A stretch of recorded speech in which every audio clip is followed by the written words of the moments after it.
WhatsApp message या SMS message उनको जाता है, ताकि उनको भी पता रहे कि हमारी समस्या का या हमारे दिए हुए कागज़ का क्या हुआ है। तो इस प्रकार से ये सब काम किया है। हमारे कुछ कार्यकर्ता जो हैं अपने अपने काम में लगे रहते हैं। कल आप में से ही किसी एक मित्र ने रिपोर्टिंग की थी, मैंने कहा आप प्रश्न पूछें इसलिए मैं पहले ही जवाब दे दूं। मेरी ओर से सूचना रहती है कि हर हमारे पार्टी के नेता को अपने अपने क्षेत्र में अपनी तैयारी के लिए रहना होता है और वो अपने क्षेत्र में ही अपने सब कार्यक्रमों में रहता है।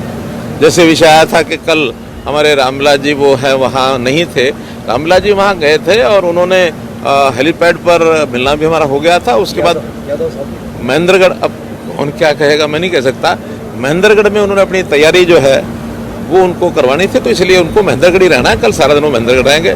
ऐसे ही यादव साहब को भी अपनी तैयारी करानी थी, वो आज यादव साहब अपने कार्यक्रम में रहे हैं। कल अभय सिंह जी विधायक हैं, हमारे सांसद भी वहाँ थे, सांसद आज भी हैं, तो सांसद साहब कल भी रहेंगे। तो हमारे जिला अध्यक्ष, हमारे सांसद साहब ये लगातार रहते हैं। बाकी सबको ये सूचना है कि अपने अपने कार्यक्रम में, बल्कि पूरे दिन की बजाय भी जो उनका स्थानीय कार्यकर्ताओं का जो कार्यक्रम अपने गांव का होता है या अपने मंडल का होता है वहीं रहते हैं, ताकि मैं जनता के लोगों से ज़्यादा मिल सकूं। तो ये पार्टी की एक पद्धति है और हमारी पार्टी की पद्धति दूसरी पार्टियों की तरफ नहीं है कि जनता में लोग होना हो, लेकिन अपने काफिले के साथ 100-200 लोग भर लिए और सभा में जाकर 200 लोग बैठा दिए और रिपोर्टिंग कर दी कि हमारे 500 लोग आ गए। हमारे यहाँ कोई व्यक्ति साथ नहीं चलता है। सुबह से शाम तक कैसे मैनेज करते हैं? तमाम अधिकारी साथ होते हैं। सुबह बहुत जल्दी आपने बस को भी हरी झंडी देके रवाना कर दी निजामपुर से जयपुर के लिए, और देर रातें तक आपके भी कार्यक्रम हैं। इसको कैसे मैनेज करते हैं? क्योंकि सभी चीज़ें राजनीति नहीं, किस तरह से मैनेज आप कर पाते हैं? कैसे करते हैं? देखिए, पार्टी का हमारा एक संस्कार होता है, हमारा अभ्यास भी होता है। मैं करता हूँ अकेले, ऐसे नहीं है। अब आप देखिए, देश के प्रधानमंत्री हैं, यानी कितनी ज़ील से और वो अपना काम करते हैं, लगन से करते हुए कभी थकते नहीं, एक युवक की तरह वो काम करते हैं। अभी आप देखिए ना, 6 दिन की उनकी विदेश यात्रा जापान से शुरू की, कई देशों में होते हुए और ऑस्ट्रेलिया में जाके ख़त्म की। उनका कितना बड़ा स्थान बना है, वो इसी मेहनत के आधार पर बना है। वो खूब मेहनत करते हैं और एक उनका विशेष दृष्टिकोण है कि हम अपने देश की बात को दुनिया के नेताओं के सामने कैसे प्रस्तुत करें, और दुनिया के लोग भी अब उनका मान सम्मान करते हैं। किस कदर मान सम्मान करते हैं आपने देखा है कि वो जो एक प्रधानमंत्री न्यू गिनी, तो पापुआ के प्रधानमंत्री की किस प्रकार से आदर पूर्वक श्रद्धा से झुक करके और उनका सम्मान करते हैं। हालांकि 2 इस प्रकार के स्वयंभू जो राष्ट्र होते हैं वो आपस में एक दूसरे का सम्मान की एक विधि है, लेकिन फिर भी श्रद्धापूर्वक किया तो कोई आखिर उसका एक असर जाता है। अभी ऑस्ट्रेलिया के प्रधानमंत्री ने भी एक कमेंट किया कि मोदी इज द बॉस, यही कहा ना। तो मोदी इज द बॉस माने उनकी मेहनत, उनका एक विचार, उनका दृष्टिकोण, और सुबह से लेकर शाम तक थकते नहीं। हमने भी प्रेरणा उनसे ली है। जब उनसे प्रेरणा लेते हैं तो सुबह से लेकर शाम तक हमको भी अपना काम करना हो तो कभी भी थकते नहीं। से आपके साथ हूँ कल पूरा दिन, सुबह से और आज शाम तक, और आज भी शाम तक विपक्ष को भी हम कवर करते हैं। लेकिन मंच पे जब विपक्ष या दूसरे मुख्यमंत्री देखे तो AC वगैरह की इस तरह की व्यवस्थाएं रहती हैं। पंडाल आपका हमने देखा साधारण, मंच आपका देखा साधारण, मुख्यमंत्री भी बहुत ही साधारण बगैर पंखे के। तो क्या मुख्यमंत्री मनोहर लाल को गर्मी नहीं लगती?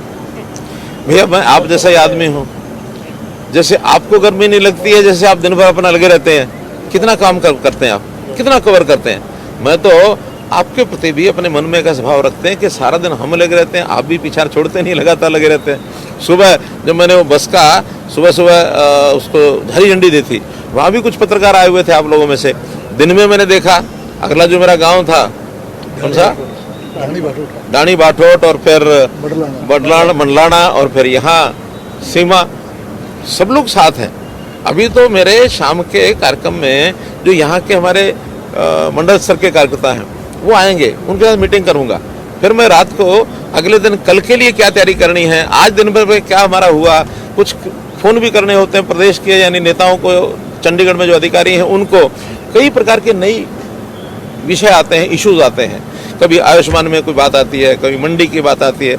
अब कल तो हमें तुरंत एक्शन लेना पड़ा जो डिपो होल्डर का, तो डिपो होल्डर का लेकर के उसको गिरफ्तार भी कराया, उसका आज डिपो भी कैंसिल किया, और वहाँ नया डिपो किसी एक महिला को मिले, क्योंकि महिलाओं को हम 33 डिपो देने की हमने बात कही है। उस काम को भी हम चला रहे हैं। तो एक एक चीज का संज्ञान लेना पड़ता है। आज की विकास की बात जिले के अंदर लगातार ना अवैध माइनिंग हो रही है, ओवरलोड जो है उसके ऊपर लगाम नहीं लग पा रही। पीछे डीएसपी की भी एक मृत्यु हो गई थी ओवरलोड से, तो कब तक इन चीज़ों पे लगाम लग पाएगी? क्योंकि कई बार देखा है कि माइंस में पीछे भी सीएम फ्लाइंग सरकार के जो नेता है उनका भी हाथ होता है चलाने में, जी वो उनका बिजनेस लगाना। देखिए, कुछ विषय ऐसे हैं जिस पर लगातार ध्यान रखने की आवश्यकता है। ये कोई एक समय में चल रहे हैं दूसरे समय नहीं चलेंगे, ऐसा नहीं है। इसमें तो एनफोर्समेंट का जो काम है पुलिस का, वो इतना ज़्यादा है कि अभी तो कई बार हम सोचते हैं कि जो पुलिस हमारी फोर्स है पर्याप्त है, कम नहीं है, लेकिन फिर भी एनफोर्समेंट विंग हमारा थोड़ा कमज़ोर हो जाता है। कहीं लैंड आउट की स्थिति है, कहीं धरने हैं, कहीं पुलिस को नेताओं के कार्यक्रम में भी उनका ध्यान रखना पड़ता है, तो पुलिस सारी बिजी रहती है। उसी को ध्यान में रखते हुए एक नया विचार हमने किया है कि पुलिस का एक एनफोर्समेंट विंग ये अलग रहेगा, ताकि उस विंग के जिम्मे जो 5-6 डिपार्टमेंट हैं, उसमें फिर माइनिंग है, उसमें पावर है, उसमें इरिगेशन है, उसमें एक्साइज ड्यूटी है, एक्साइज एंड टैक्सेशन है, तो इस प्रकार के जहां पूरी लगातार नज़र, उसमें ट्रैफिक भी है, लगातार जिस पर नज़र रखने की बात है कि जो लोग इसमें गड़बड़ करते हैं, चोरी करते हैं, मिलीभगत करके जो चीज़ें चलती रहती हैं, इसके लिए अलग से एनफोर्समेंट का एक अगर ब्यूरो बनाएंगे ताकि उनके जिम्मे काम यही होगा। और जो बार बार रिपीटेड जो ऑफेंस करते हैं उनके प्रति तो खास हम यानी सख्ती बरतेंगे। खास करके जैसे अब हमने डबवाली में वहाँ चूँकि नशे का जो कारोबार है वो लोग बहुत करते हैं, वहाँ पर ड्रग का जो माफिया है वो खड़ा हो रहा है। स्पेशल डबवाली का हमने जिला पुलिस इसी काम को लेकर के बनाया है। तो इसलिए इन चीज़ों पर काबू पहले भी बहुत किया है, आगे भी हम करेंगे। और ऐसी स्थिति ये नहीं कि कोई हमारी काबू से बाहर है।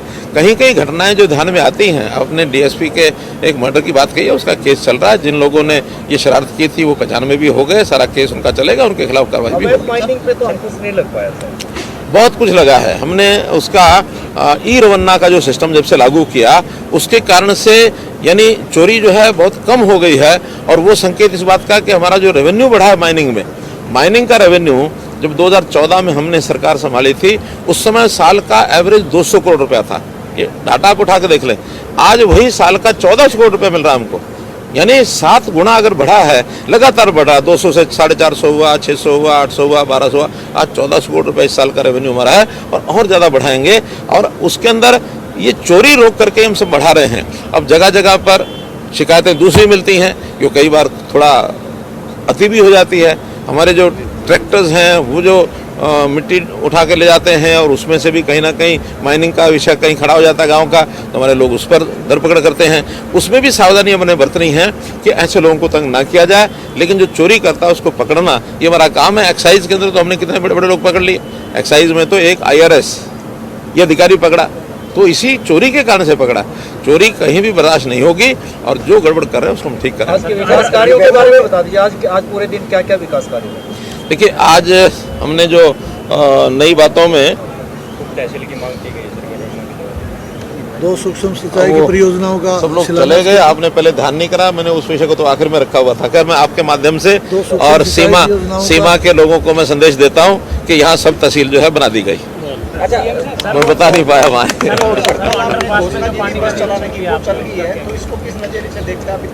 जो पानी अंडरग्राउंड वहाँ दिखा था उसका एक पाइप का विषय है, गाँव का पानी बह करके आता है। उसमें तो वास्तव में पानी का बहाव का इतना विषय नहीं जितना उस सड़क का जो लेवल है, सड़क का जो लेवल है उस लेवल का ऊपर उठाने की बात है। क्योंकि इस साइड में भी सड़क ऊंची है, उधर भी सड़क ऊंची है, तो बीच में एक डंप सा बना है। तो डंप दूर करने के लिए फ्लाईओवर के नीचे सड़क ऊंची हो जाएगी, वहाँ पानी नहीं रुकेगा। फिर गांव का पानी उसको निकाल करके और कहीं ना कहीं अलग तालाब की साइड में ले जाएं, उसकी व्यवस्था के लिए मैंने इंजीनियर को कह दिया, उसको करें। देखिए, आज ठीक से है कोई यहाँ जो पता हो जिसको 45 करोड़ की थी, 2 जगह आज हुई, यहाँ तो नहीं थी। तो ऐसे दोनों जगह मिला करके मुझे लगता है 50-60 करोड़ के ही होंगे। कल शाम को पूरा हिसाब बताएंगे आपको कि पूरे जिले में कितने शिलान्यास हुए। जनसंवाद जब आप करते हैं, लोगों से मिलते हैं, उसके बाद कई लोग कहते हैं कि भाई, या विपक्ष भी इसमें कहता है कि मुख्यमंत्री जी गिने चुने लोगों से बात करते हैं, आम जनता जब बोलती है तो ये तो आप बताइए, बैठा देते हैं। ये आप बताइए। आज भी आपके सामने मैंने पूछा, मैं दूर दूर कहीं भी कोई कोने में खड़ा होता है, कहीं भी ध्यान में आता है, किसी को भी मैं सामने ध्यान में आ जाता है कि ये व्यक्ति पीड़ित है, इसकी बात सुननी है। कोई मेहनत इतने लोग बैठाए नहीं हुए। शुरू में आके आगे के लोगों को पूछते हैं, ये अपने लोग बैठा रखे हैं, हमने तो आगे वाले भी छोड़ दिए। आज तो एक मुझे सज्जन अपने भारतीय जनता पार्टी का पटका पहना हो था, मैंने कभी अब तुम छोड़ दो, नहीं तो लोग कहेंगे बीजेपी वालों से पूछ रहे हैं। आम आदमी से, महिलाओं से थी ढाणी वाठाडो में जो हमारे से बाद में बातचीत की, वो आपसे मिलना चाहती थी। हाँ ठीक है, बहुत गरीब परिवार से थी, लेकिन समय नहीं मिल पाया। नहीं कोई नहीं, मैं अपने दूसरे आदमी, अपने हमारे विधायक मंत्री हैं तो इनको भेजेंगे। पानी की समस्या कल भी मैंने आपको बताया था, इस इलाके के पानी की समस्या थोड़ा ज़्यादा पूरे दक्षिण हरियाणा की है। और दक्षिण हरियाणा के पानी या तो ट्यूबवेल से पानी मिलता या लिफ्ट इरिगेशन से मिलता। अब लिफ्ट इरिगेशन की अपनी सीमाएं हैं। हमने 2015 में 143 करोड़ रुपए का प्रोजेक्ट केवल लिफ्ट इरिगेशन का, इसको रिन्यूअल करने का वो किया था, और उसके बाद ही पानी पीछे से आकर के यहाँ चढ़ सका। आखिरी टेल तक पानी हम ले जाने का प्रयत्न करते हैं। बॉर्डर जो है राजस्थान का, कल नांगल चौधरी एरिया में 34 करोड़ की केवल पानी की वो हमने योजना उसको सैंक्शन दिया। और भी पानी के नाते से कोई भी चीज़ आएगी उसको हम आगे करेंगे। एक पिछला गांव जो था जिसके अंदर कृष्णावती में पानी का एक तालाब का पाइपलाइन हमने ढाणी बाटोटा में एक पाइपलाइन जो है 1 किलोमीटर लगभग, 2 परियोजना सूक्ष्म की सूक्ष्म सिंचाई योजना की 9 करोड़ रुपए की आप शिलान्यास करें। वहाँ अल्ट्रासाउंड व्यवस्था है, ना एक्सरे की व्यवस्था है। 23 किलोमीटर गर्भवती महिलाओं को जाना पड़ता है, उसके लिए काफी दफे सीएमओ साहब को भी ये विषय ध्यान में आया है। अब इसका संज्ञान लेंगे, इसका ठीक करेंगे। सर कुछ सड़कों का निर्माण आपके दौरे के देखते हुए रातों रात किया जा रहा है सर, लेकिन ग्रामीण मुझे लगता है मुझे बार बार आना पड़ेगा। सर आते रहे तो जल्दी विकास हो जाएगा। तो महेंद्रगढ़ के सिहावा में जनसंवाद के बाद मुख्यमंत्री मनोहर लाल प्रेस कॉन्फ्रेंस कर रहे थे।